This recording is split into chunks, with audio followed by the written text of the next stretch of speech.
Hello friends and welcome to the Southern Mountain Kitchen. Today we're going to make a baked Tuscan chicken casserole.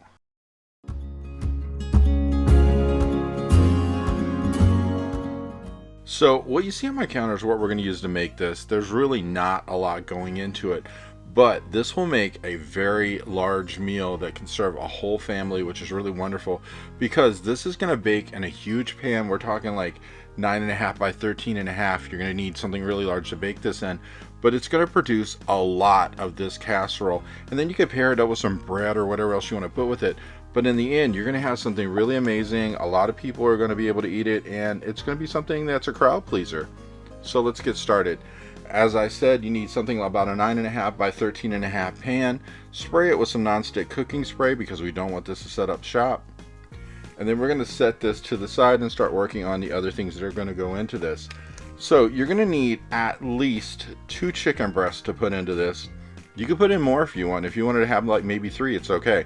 Go ahead, cut off all the fat, and then we're going to cube this up. We're not talking perfect cubes, just cut it into hunks of chicken, and we're going to set this to the side once we get it all cut up and have it ready to go when we need it for our actual recipe.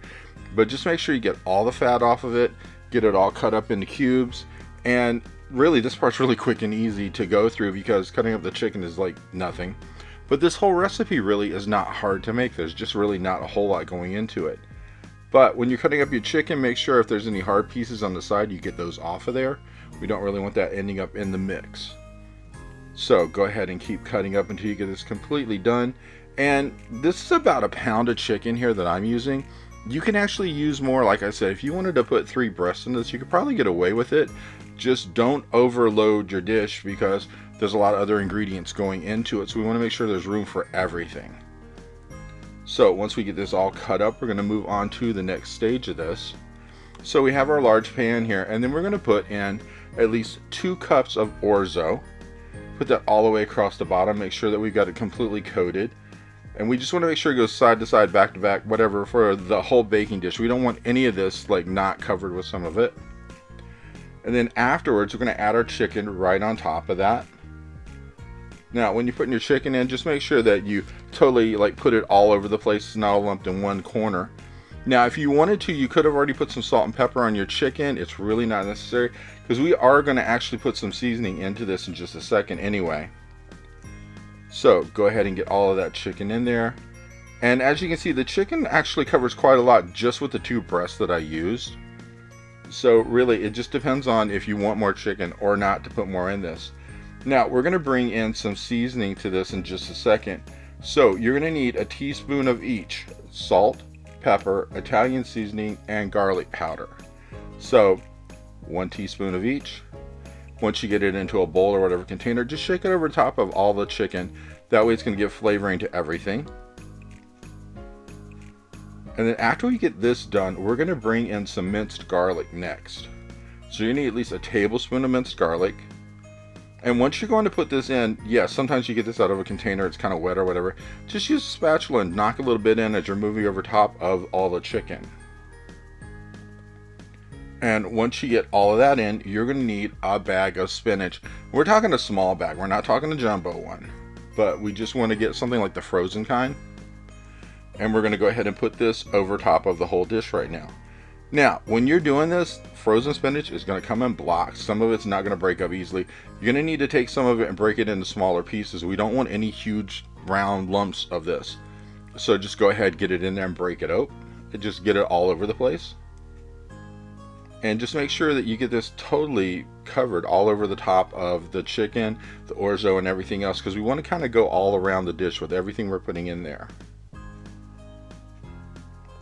The next thing you're going to need is actually some diced tomatoes. Now you can use sun-dried, roasted, whatever you prefer to use, but you're going to need at least 1 decent sized can of these, which is just your regular size can, and just pour it over top of everywhere you put the spinach. So this is really easy. You're just basically layering a lot of stuff together, but you're going to get something really amazing out of it in the end. Now, once you're putting everything on top of here, if you notice that you need to move things around, just take your spatula, go all over top of it. It's perfectly easy to do. Now, once we get the tomatoes in there, the next thing that you're going to need is some heavy cream. Now, you're only going to need about a half a cup of this, but it's going to actually be something that works through this thing to kind of thicken it up, give it a better flavor. So do a half a cup, pour it all over top of everything just like you did the other ingredients. And then afterwards, when we come up after this part, we're going to use some chicken broth. And we're almost narrowing in on the end of this, believe it or not. Really, there's not that much to do here. So like I said, pour the heavy cream over top like that.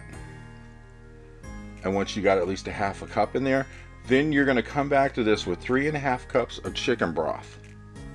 So go ahead and just move this around a little bit if you need to. Best thing is when you put the chicken broth into this, it's actually going to start to move everything around anyway for you.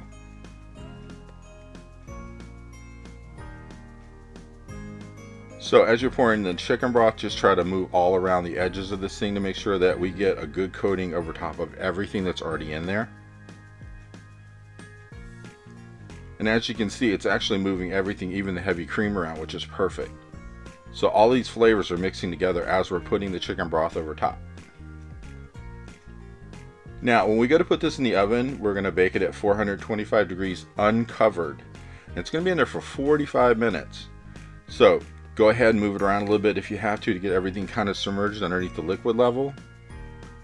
Make sure your oven is hot before you put this in. And we're just going to bake it from here. This is the best part. You really done the hard work. And when it comes back, it'll look a lot like this. You're going to take a spatula, fluff this up a little bit. And then after you fluff it, we're going to bring in 1 cup of Parmesan cheese, which we're going to sprinkle over the top of this. And once we get it all over the top, we're going to work it into the whole dish because we want that cheese to get inside of there while it's still hot. So just go ahead and sprinkle your cheese over top of it. And just make sure that you get it all over the top and all around the side. And then just basically take your spatula and push it into the whole mix. Because that way the cheese will have a chance to absorb before you eat. And that way it won't be a lot of dry on top of it. And just go ahead and work your way all the way around the sides and the middle and everything and just mix this in. Now, the best thing about this is you are pretty much done at this point. So if you wanted to do something like serve this with bread or whatever side you want to put with it, now's the perfect time to have that ready to go. And literally you're ready to go to the table. But like I said, this is a huge dish. There's a lot of food in it. And there's a lot here for, you know, a whole family. I mean, you could feed so many people out of this one thing. But when you add a few other things with it, like bread or whatever, you got something really great here to eat. And the best thing is, it's not hard. As I said, this is basically layering, making a casserole, and you're done. And the best thing about it is this has such an amazing taste. And there's so much in it that it's something that's filling. It works for a whole family to please them. Then you know what? Once you pair this up with other things, you got everything you need. Just basically some bread would work with this. But it has such an amazing taste. It's something that the whole family would love, especially if you're into chicken or spinach. This is going to work for you. But once it's done and you're ready to serve, literally, you can go to the table right now with this as is. So that's the best thing. And this is what mine looked like when I put it on a plate. And I got to tell you, this was wonderful to eat. And I think you just might like it. I hope you liked this video, and if you did, please like and subscribe. And if you get a chance, check out the Southern Mountain Kitchen website, where you can get a free recipe, check out the cookbooks available from the Southern Mountain Kitchen, and if you'd like to, you could order a cookbook at a discounted price, cheaper than Amazon, with shipping that is also cheaper than Amazon. So if you get a chance, check it out, and I hope you have a great day.